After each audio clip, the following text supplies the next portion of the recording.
Dans le cadre des législatives du 8 janvier 2023, Guérit TV Monde se rapproche de ses abonnés et internautes. Le leader des Web TV installe donc ses antennes régionales dans tous les départements du Bénin. Pour vos différentes activités, plus de soucis à vous faire. Pour plus d'informations, appelez le 229 91 19 10 10. Guérit TV Monde, le leader des Web TV. Les grandes contradictions. Les grandes contradictions, une émission de décryptage de l'actualité nationale et internationale avec Shamsdine Badaro, Gaspard Adjamossi et Achille Wusso. Les grandes contradictions, c'est tous les vendredis sur Guérit TV Monde. Au lendemain de l'anniversaire de Latifat Kowenou, c'est un réel plaisir pour moi, amis internautes de Guérit TV Monde, de vous retrouver sur ce plateau pour vous servir l'émission Les Grandes Contradictions. Les débatteurs sont déjà là. Le vieux père Gaspard Adjamossi est déjà sur ce plateau avec son jeune frère Achille Wusso. Et son nom moins jeune frère, Badaro Chamsin. Gaspard Adjamossi, bonsoir. Bonsoir Chamsin Badaro. Achille Wusso, bonsoir. Bonsoir Chamsin Badaro. Gaspard Adjamossi, la liste du bloc républicain est allée à la Sénat et c'est du sans faute. Oui, en tout cas selon les informations que nous avons, il y a sur les 8 listes qui ont été déposées au niveau de la Commission électorale nationale autonome Sénat, il y a 6 listes qui ont reçu des notifications et donc qui ont un délai pour apporter des corrections à leur liste. Il y a une liste qui a été rejetée et il y a une liste, la liste du bloc républicain qui est une liste sans faute. Et on peut dire félicitations au bloc républicain, du courage aux autres. On espère que les autres aussi pourront, en dehors de celui qui est éliminé, donc qui n'a plus la possibilité, n'est-ce pas, d'apporter des modifications. Nous espérons que les autres pourront le faire et que surtout ceux qui ont des problèmes de quitus pourront finalement s'en sortir. On va en parler justement tout à l'heure, Gaspard Adjamossi, Achille Wusso, le bloc républicain. Oui, nous avons lu sur les réseaux sociaux en attendant la confirmation de l'information peut-être par les responsables du parti bloc républicain eux-mêmes que la commission en charge de l'organisation des élections leur a délivré déjà le quitus fiscal, le récépissé qui montre, qu'est-ce que raconte le récépissé définitif qui montre que la liste BR... Vous avez toujours en tête le certificat de conformité. Non, mais c'est vous qui m'avez embrouillé. Le récépissé qui montre que le parti, le bloc républicain, est en règle pour participer aux prochaines élections législatives. Alors nous allons dire que c'est le mérite peut-être du secrétaire général national du parti et de toute l'équipe, la commission qui a travaillé sur les dossiers pour que le dossier qui a été déposé à la Sénat soit un dossier sans faute. Je crois que ce qui a commencé par être dit déjà sur les réseaux sociaux depuis hier pour montrer que le bloc républicain est le parti qui a pu donc faire du sans faute est déjà un mérite et un gain pour le parti parce que ça fait de la publicité quand même, de la bonne publicité pour le parti bloc républicain. Et je crois que c'est peut-être déjà les signes ou les signaux qui montrent l'ordre d'arrivée au soir des élections. Gaspard a un avis. Non, en fait, non, je voudrais, vous dites peut-être l'ordre d'arrivée. Non, ça peut provoquer. Permettez, parce que c'est l'ordre d'arrivée certainement, mais on ne connaît pas l'ordre des 6 autres.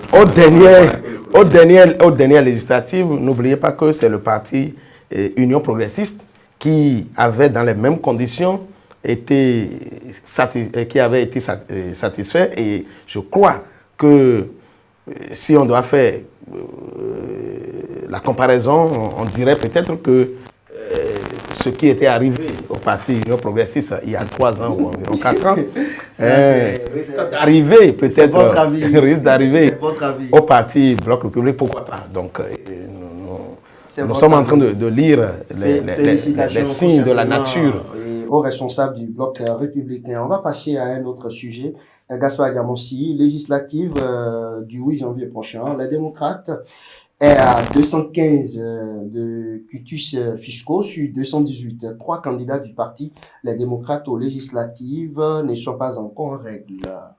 Ça traîne encore. Oui, en tout cas, selon les informations qui nous parviennent, c'est ce qui traîne encore au niveau du parti Les Démocrates.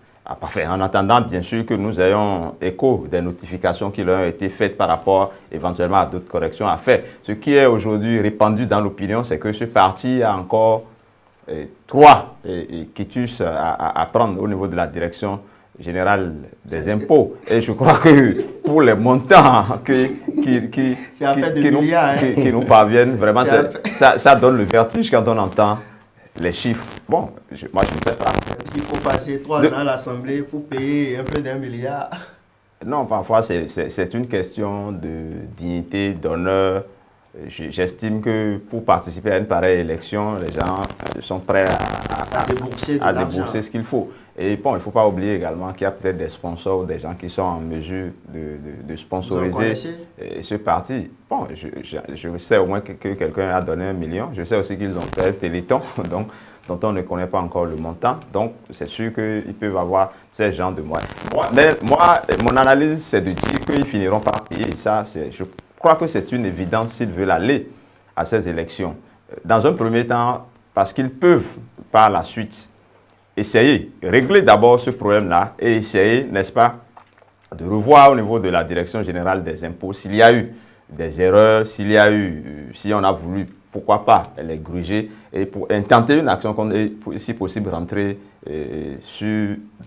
dans les fonds indûment perçus éventuellement par la Direction générale des impôts. Mais ce que je voudrais dire, c'est que j'estime qu'ils paieront pour aller à ces élections parce que je vois des gens payer. J'ai lu 800 millions, j'ai lu 600 millions, j'ai lu 89 millions, j'ai lu 86 millions. Et quand je constate que sur liste, il y a des gens qui doivent 800 millions, si je suis sûr qu'ils ne paieront pas et que donc notre liste n'ira pas aux élections, moi je ne sais pas pourquoi moi j'irai payer 86 millions. Donc j'estime que si les gens continuent de payer les 80 millions, les 20 et quelques millions et autres, les 800 millions, ce n'est pas encore payé. On espère que ça sera payé.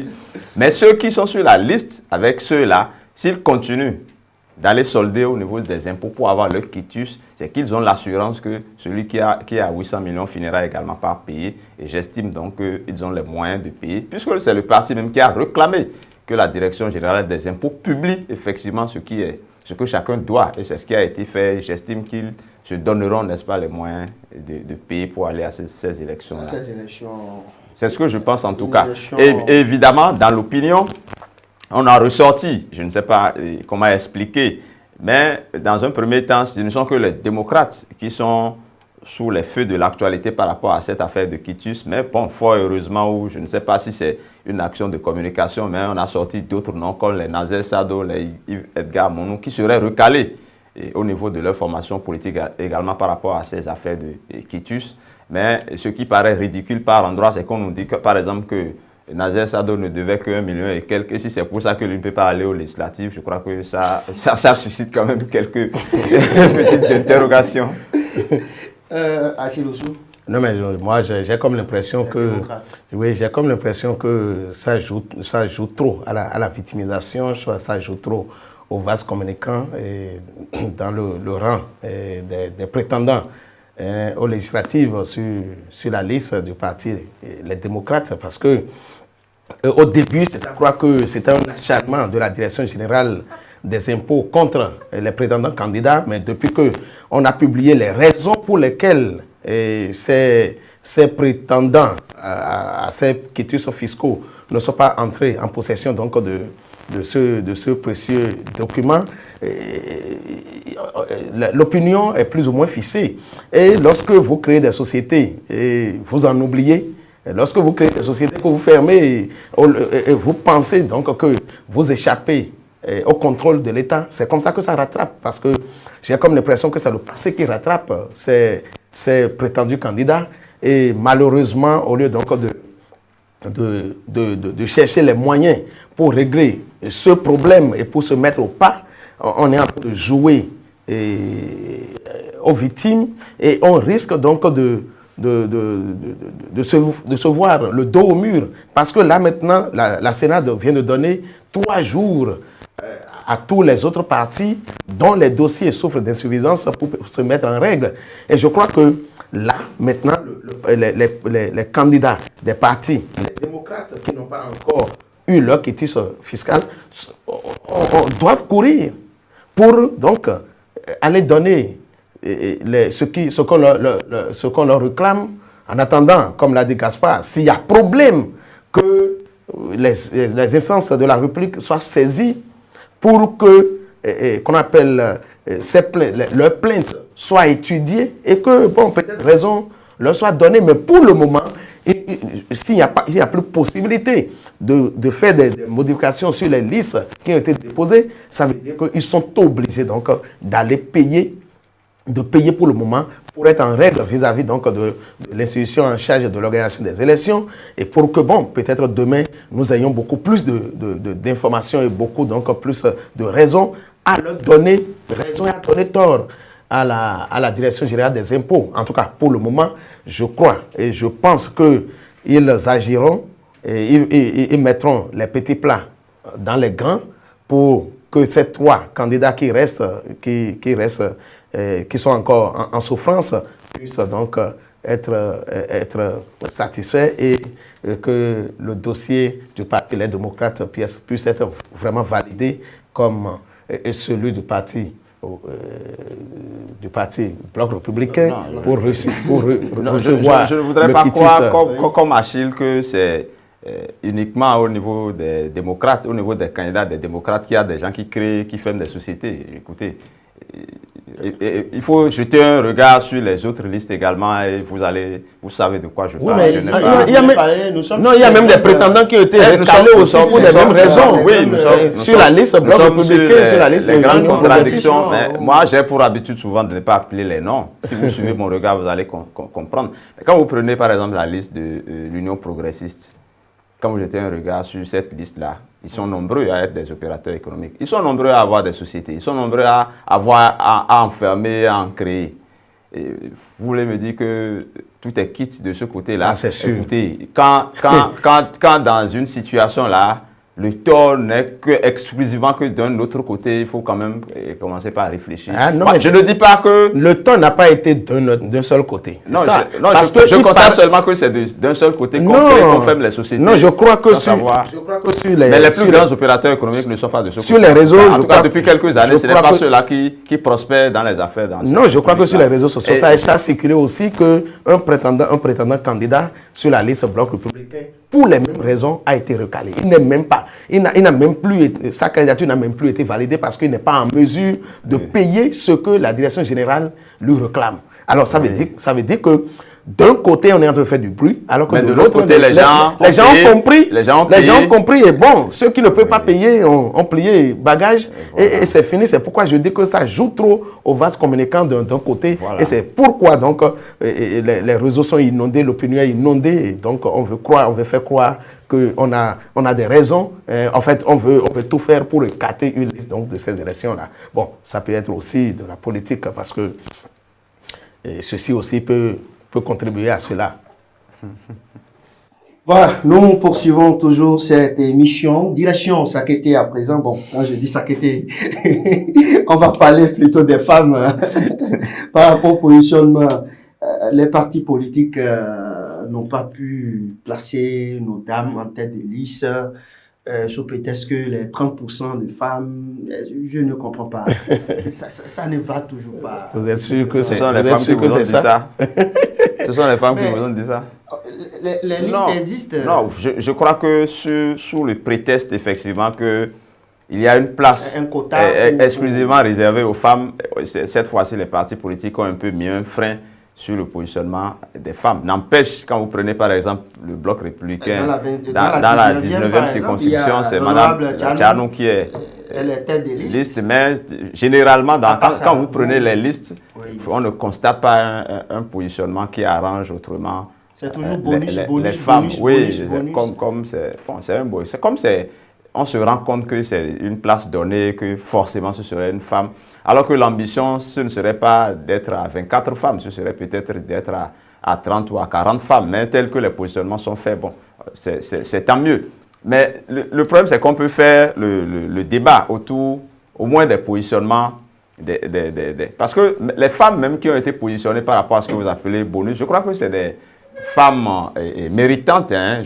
Quand vous prenez quelqu'un comme Christelle Ondonumbo au niveau de l'Union progressiste, quand vous prenez la vice-présidente de la HAC, qui est positionnée au niveau de la 19e circonscription, et quand vous prenez une dame de fer qui a fait ses preuves, qui bouge la 21e circonscription, qui bouge Sakété comme Olga Kitobi, qui est positionnée de cette manière-là, je crois qu'il faut tirer un coup de chapeau, n'est-ce pas, à ce parti. Je n'ai pas...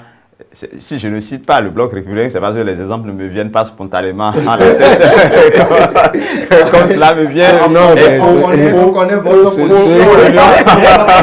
pour l'Union Progrès. Non, je n'ai aucune position tranchée. Vous maîtrisez la liste de l'UPR.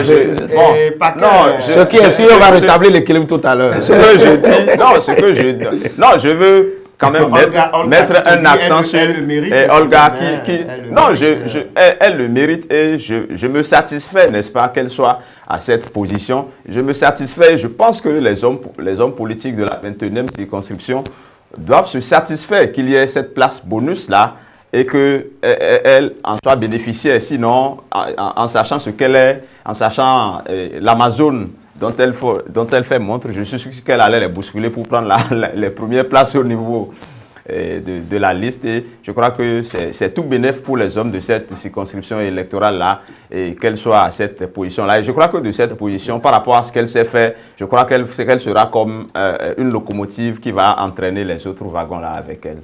Achille Rousseau, une locomotive qui va entraîner certainement les autres wagons. Et ce qui est sûr, Olga Kitobi, dans la 21e circonscription électorale, elle est à elle seule une machine. Elle est dit sans faute comme la liste du Bloc républicain.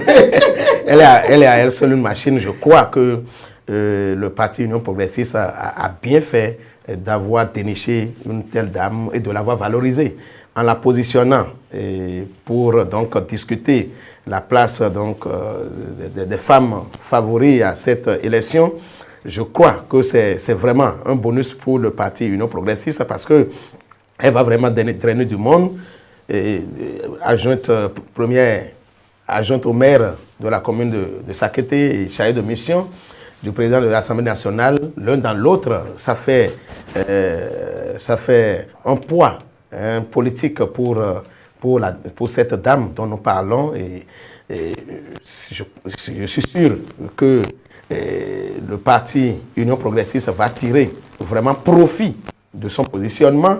Et nous attendons quand même de voir que la liste soit validée pour tirer toutes les conclusions par rapport donc aux différents positionnements. Mais déjà à ce niveau-là, on peut se satisfaire de ce que le parti Union progressiste a pu faire dans la 21e circonscription électorale.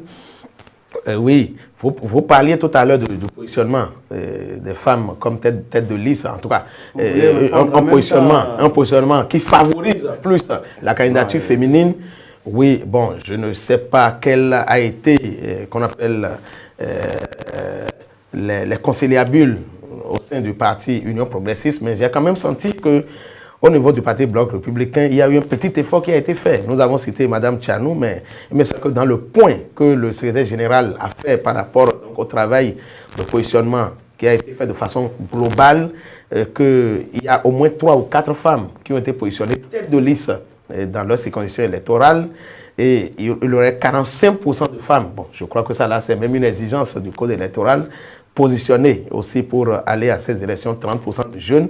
Donc déjà à ce niveau, on peut déjà se satisfaire que quelque chose a commencé par bouger et que à l'Assemblée nationale, nous allons compter beaucoup de femmes si l'électorat est vraiment favorable à Dame Olga Akitobi. Je crois que ce sera une valeur au niveau de l'Assemblée nationale et je crois qu'elle sera vraiment une porte-voix des femmes. Hein. Ça permettra donc d'entendre un certain nombre de voix, une dame que nous connaissons et une dame dont on peut déjà se satisfaire de ce qu'elle fait sur le terrain. Merci beaucoup. Oui, Gaspard Diamonsi. Non, équilibre pour équilibre, je croyais qu'il allait citer des femmes, des femmes républicaines positionnées dans la 19e ou de façon précise. Maintenant, pour équilibrer, je vais quand même citer au niveau de la 19e, Sophia Tonisiade Onifari. Ah oui, qui est Baba Moussa, à qui on a réservé la place pour les femmes. J'ai équilibré par moi, mais c'est pas Achille qui a équilibré. Merci pour le coup de main. C'est vrai que les autres sujets, nous allons rire beaucoup, mais avant, puisque nous allons parler de Irénée Agossa, nous allons parler de Paul Biya qui fête 40 ans de pouvoir au Cameroun. Mais avant, il y a un autre sujet encore très important. On va parler d'Eric Amadougou, ou le groupe de travail de l'ONU sur la détention juge arbitraire, j'allais dire, la détention de l'opposante béninoise Rekiat Madougou. L'organisme onusien réclame sa libération immédiate. Achille Oussou. Bon, vraiment, je n'ai pas eu assez au rapport de l'ONU, de la commission ou de la délégation de l'ONU qui est venue au Bénin donc pour s'enquérir de ce dossier. Et je n'ai pas eu de déclaration officielle non plus donc d'un membre de cette organisation. J'ai écouté Radio France Internationale qui a rapporté la nouvelle, mais ce n'était pas donc de la bouche d'un responsable donc de cette organisation, de cette délégation qui a fait le déplacement de Cotonou pour s'enquérir du dossier. Ça peut être vrai, mais pour le moment, je crois que il revient au gouvernement de venir à la face du monde pour dire quel est vraiment le contenu de ce rapport. Et je crois que cela ne tardera pas. Si le gouvernement n'en prend pas l'initiative, c'est sûr qu'à la faveur du Conseil des ministres, peut-être du mercredi prochain, le porte-parole du gouvernement et les journalistes lui tireront certainement le verre du nez pour nous dire un peu ce qui a été dit par la commission. Mais l'un dans l'autre, l'ONU étant une institution internationale fêtière, le Bénin étant membre donc, de cette organisation devrait se plier aux exigences de cette organisation. Alors, si le rapport a fait vraiment obligation au gouvernement de libérer Eric Amadougou, nous allons voir les actions, nous allons apprécier. Merci beaucoup. Gaspard Diamonsi. Non, je voudrais préciser que l'organisme, il n'y a pas eu de représentant de l'organisme au Bénin. En réalité, ce sont les avocats de Rekiat Madougou qui ont saisi la structure onusienne qui a donc planché, qui a tranché, qui a estimé que sa détention est arbitraire et qu'il a fait injonction au gouvernement de la libérer. Bon, vous savez, dans ce genre de décision ou dans ce genre de situation, c'est au gouvernement d'apprécier, de savoir ce qu'il y a lieu de faire. Vous savez, il n'y a pas longtemps, il y a une cour africaine qui a tranché en faveur d'un opposant béninois. La réaction du Bénin, c'était de se retirer de cette cour-là. Non, le Bénin n'osera pas se retirer. Vous voulez insinuer quoi par là? Je n'ai rien insinué. J'espère qu'on va pas se retirer de l'ONU. Non. C'est terrible, quoi. C'est pour ça qu'il vous appelle. Non, plus sérieusement, de toutes les façons, c'est au gouvernement d'apprécier cette décision de la Cour. Maintenant, quelle est la force exécutoire de cette décision-là? Là également toute la question. Si c'est une structure qui prend juste une décision et qu'il n'y a pas de contraintes par rapport à l'applicabilité au niveau de notre pays, donc notre gouvernement a la liberté d'appliquer ou de ne pas appliquer. Je crois qu'il vaut mieux qu'on s'en arrête là et laisser le gouvernement apprécier, comme l'a dit Achille Oussou, peut-être que lors des prochains points de presse du porte-parole du gouvernement, on en saura davantage sur la position de notre gouvernement par rapport donc à cette décision. Merci à vous. Nous allons parler à présent Vous riez pourquoi? Selon l'ami de Mas Gaspard Diamansi, René Agossa, FCB, les FCB et les démocrates sont des blocs héritiers de Yahi qui n'ont rien compris de l'enjeu des législatives. Vous savez ce qui me fait rire? Quand le parti Force Bénin, Force Corée pour Bénin émergent lui a notifié qu'il n'était pas possible, qu'il n'était plus possible donc, de le positionner sur leur liste. Et il y a un journaliste qui l'a approché et qui lui a demandé qu'il a été folklore par rapport à ces élections. Il a répondu que ceux qui l'ont mis folklore, eux-mêmes, ils n'iront pas trop loin. C'est un coup, hein? C'est un coup pour Irénée Agossa. Il doit être fâché là. Hein? Bon, je ne sais pas pourquoi c'est maintenant qu'il trouve à attribuer qu'ils n'ont rien compris de l'enjeu. Force Corée pour Bénin émergent et les démocrates à la fois à Boni Yayi. Nous savons tous au Bénin que, entre-temps, Boni Yayi a rompu ses liens avec le parti FCBE et que nous l'avons même vu aux actions avec le nouveau parti, les démocrates. Donc, l'un dans l'autre, je ne sais pas, si il n'arrive pas à digérer sa colère par rapport à ses alliés d'hier. Je veux parler donc du secrétaire général du parti FCBE, Paul Humpé, qui lui avait déjà donné toutes les garanties, lui a fait toute la promesse pour être à ces élections et qui a attendu le dernier moment pour le smasher. Est-ce que c'est ça qui continue de l'énerver? En tout cas, je ne crois pas que Boni Yayi, on peut lui attribuer encore FCBE aujourd'hui. Tout le monde sait qu'il est démocrate, encore qu'au niveau du parti des démocrates, certains annoncent même déjà qu'il n'est plus trop actif. Trop actif. Gaspard Diamansi, Irénée Agossa, vous voulez maîtriser mieux quand même? Non, je ne vais pas trop m'étendre sur le sujet d'Irénée Agossa. Ce que je voudrais déjà dire, c'est qu'il qualifie les démocrates et les FCBE de bloc de Yahi, mais il était prêt à aller à l'élection avec les FCBE, bloc de Yahi. Il a tenté même de les mettre ensemble. Il a voulu faire une fusion pratiquement avec pour les deux. Il s'est retiré de la liste juste parce qu'il a exigé un positionnement, notamment dans la 6e, que les gens ne lui ont pas attribué. Mais pour finir, je voudrais juste faire observer que les gens sont quand même méchants au niveau des Forces Corée pour un Bénin émergent pour ne pas lui avoir permis, n'est-ce pas, de faire cette expérience-là. Parce qu'il était quand même candidat à la présidentielle et on pouvait lui permettre, n'est-ce pas, comment quelqu'un qui allait à la présidentielle, vous l'empêchez d'aller pour les législatives? C'est un peu méchant. Quelqu'un qui a raté le palais de la Marina. On peut lui permettre quand même de venir au palais des gouverneurs. Je n'ai même pas entendu parler de son colistier. Non, son colistier avait dit entre-temps que c'était un marché de dupes, ce qu'il a fait oui, il a fait une affirmation pareille, il a un peu... Mais lui-même, il est où aujourd'hui? Seul René Agossa peut répondre. Merci beaucoup. Nous allons terminer très rapidement avec le sujet hors du Bénin. Le dimanche 6 novembre 2022, le dimanche, Paul Biya a célébré avec FAST, je dis bien avec FAST, ses 40 années de pouvoir au Cameroun. Gaspard Diamansi, 40 ans de pouvoir.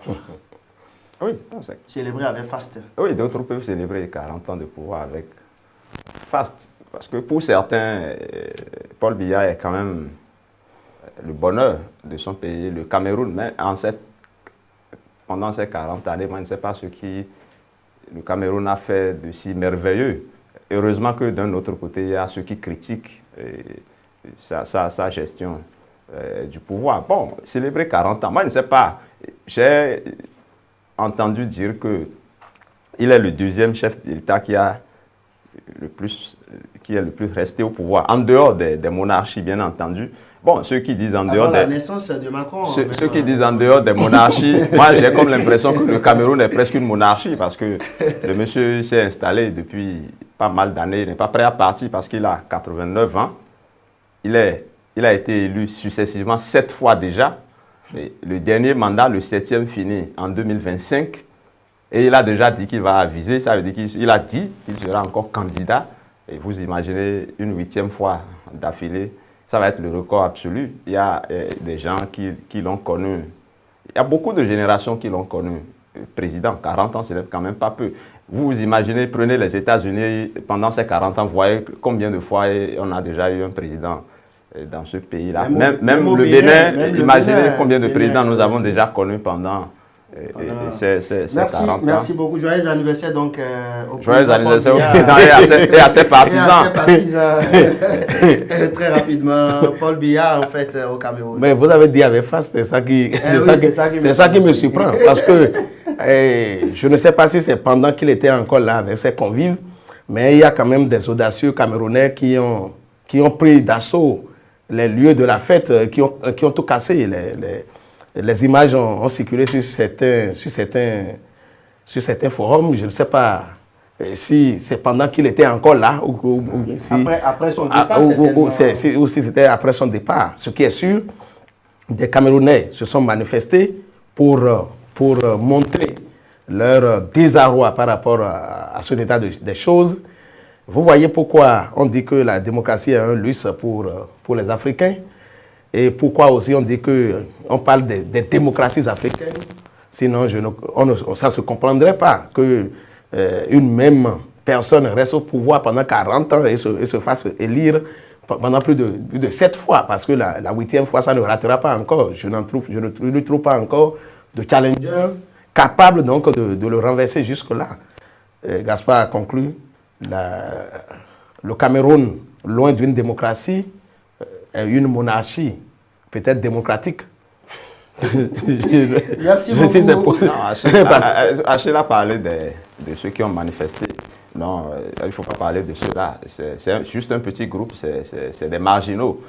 C'est un peu comme les démocrates ici qui n'ont pas eu leur quitus et qui s'agitent. Ce n'est pas quand même non négligeable. Merci beaucoup, c'est terminé définitivement. On ne va pas souhaiter bon week-end aujourd'hui à nos internautes. Je vais vous aider à le dire puisque on a déjà dépassé largement l'heure. Mesdames et messieurs, c'est définitivement terminé. Au nom donc de l'équipe de réalisation, de préparation et de l'animation de cette émission, je vous dis tout simplement bon week-end ou nous vous disons excellent week-end et à vendredi prochain si Dieu le veut. Au revoir. Les grandes contradictions. Les grandes contradictions. Les grandes contradictions. Les grandes contradictions. Une émission de décryptage de l'actualité nationale et internationale avec Shamsdine Badaro, Gaspard Adamossi et Achille Wusso. Les grandes contradictions, c'est tous les vendredis sur Guérite TV Monde.